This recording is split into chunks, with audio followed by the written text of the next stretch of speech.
अस्सलाम वालेकुम। आज की वीडियो में हम रोस्ट करने वाले हैं बिग बॉस कंटेस्टेंट को। वाह क्या सीन है। चलो तो शुरू करते हैं आज की वीडियो। सबसे पहले हम बात करेंगे अपनी बेबिका बाजी की। बेबिका बाजी को जब कोई कंटेंट नहीं मिलता तो ये अभिषेक से लड़ने के लिए चली जाती हैं, क्योंकि ये भली बाती जानती हैं कि अभिषेक सबसे ज्यादा स्ट्रॉन्ग कंटेस्टेंट है। बाजी बड़े शौक के साथ फुटेज के लिए अभिषेक से लड़ने तो जाती हैं, लेकिन हर बार ही अपनी इज्जत का फलूदा करवाकर वापस आ जाती हैं। हमारा दूसरा नाम है जिया, जिन्हें नहीं मिल रहा है बिग बॉस में पिया। जिया वह लड़की है जिसने हर लड़के पर ट्राई मारी है, लेकिन किसी ने भी इसे भाव नहीं दिया। जब इसे किसी ने भाव नहीं दिया तो ये जॉर्ज के पास चली गई। जॉर्ज ने भी इन्हें अपनी बेटी बना लिया। सच बताऊं तो मुझे जिया थाली का बेंगल लगती है। ना ये इधर की है ना ये उधर की है।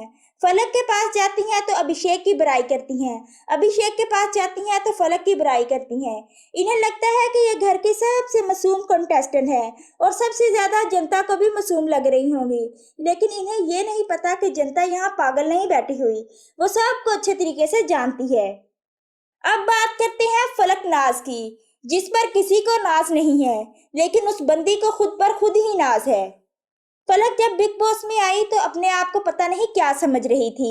पहले हफ्ते तो ये बाजी टीचर बन के सब पर रोब चिल्लाती है, लेकिन दूसरे हफ्ते जैसे बम फटने के बाद फुस हो जाता है, ये भी फुस हो गई। मुझे लगता है कि बाजी जो कंटेंट सोच के आई थी वो इन्होंने पहले हफ्ते में ही दे दिया। बिग बॉस वालों को भी लगा कि बाजी काफी ज्यादा खामोश हो गई है, तो इनकी एनर्जी को बूस्ट करने के लिए इनकी बहन को बुला लेते हैं। मुझे तो लगता है जो बाजी में एनर्जी बची थी, इसकी बहन वो एनर्जी भी अपने साथ ही लेकर चली गई।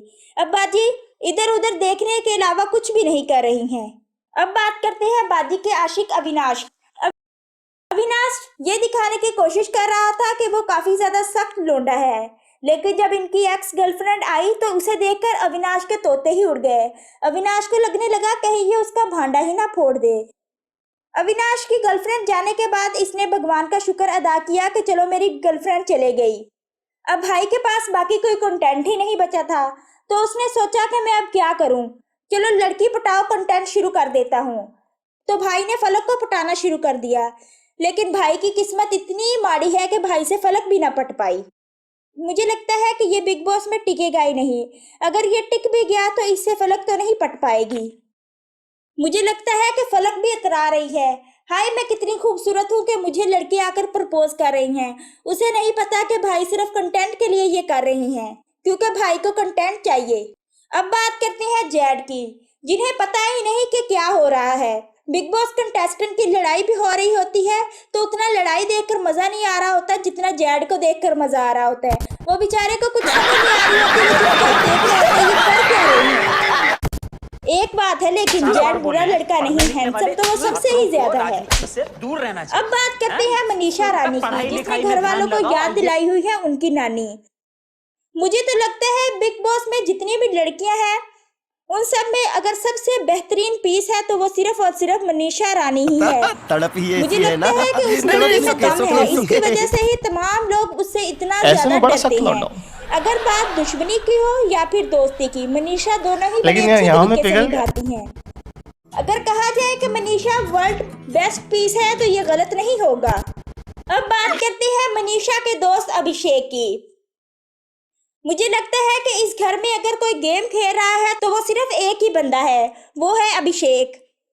ये घर वाले भी जान चुके हैं कि अभिषेक जीता है जीता, इस वजह से सब उससे डरते हैं। मजा मुझे आया। तो लगता है बिग बॉस में जो भी और मैं ये जो मजा है वो अभिषेक हिंदुस्तान के हर और व्यक्ति को मनीषा देना की वजह से आ रही है। बाकी तो सब यहाँ पर खाने पीने के लिए आए हैं, कोई भी कुछ भी नहीं कर रहा है। मेरी इन कंटेस्टेंट के साथ कोई जाती दुश्मनी नहीं है, ये वीडियो सिर्फ फन के लिए बनाई है। अगर आपको भी ये वीडियो अच्छी लगती है तो मेरे पेज को फॉलो कीजिएगा और मेरी वीडियो को शेयर करना ना भूलिएगा। मैं मिलूंगी आपको अगली वीडियो में।